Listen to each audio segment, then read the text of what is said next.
The aristocrats of Edwardian England and their servants lived by a very odd set of rules, a world away from the way we behave today. But to them, these manners were the way they lived their life. And what a life! Julian Fellowes is a great friend of mine, and I've known his wife really since we were childhood friends, and worked with him on some of the projects he's done in the past, not least The Young Victoria and The Prince and the Pauper.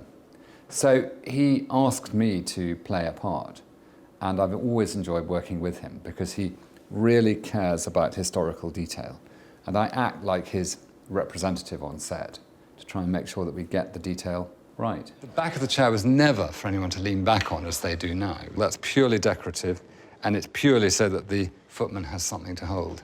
Nannies used to put knives here to make children sit up straight. I think that they're very tolerant of me. I always feel like I'm a moderately unpopular cousin who is at parties for the family, and I sometimes spoil everyone's fun by coming in and saying that they need to do this or that. But at the same time, they're very happy to see me, I think, and we get on quite well. But you don't become part of this group. Actors and actresses tend to have a group, and they rest together, they perform together, and there's a huge amount of pressure on them to deliver, which isn't really the same on me. I can just do what I like. I don't have to come up with the perfect performance as the camera rolls. And so I think that, you know, we act like distant family relatives trying to help them out. And I know them all, of course. And with each new person who comes on to set, you have to just get them to understand what my role is. And I have to be aware that most actors are used to getting direction only from the director.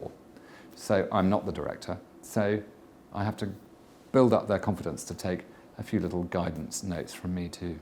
Marriage among the ruling classes of Great Britain was seldom about love, but it was always about power and land.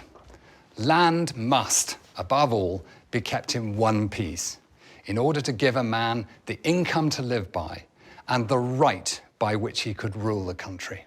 Well, I want people to really have fun because that's what the whole product's about. The documentary is really there as an embellishment to bring to life what we've been struggling with, what we've tried to input into this piece of entertainment, just to enable the subconscious of those watching it to be transported into the period and hopefully to enjoy it, because the whole thing is just pleasure and fun.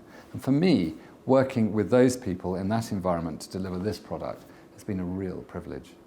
I love the glorious formality of Edwardian life. The rules they had to behave by were a mixture of straightforward practicality and fear. We shot a version where our instincts were entirely to hug, as you would these days. And of course, Alastair threw his toys out the pram and said, "Don't be ridiculous. You might just shake his hand just to express an emotion."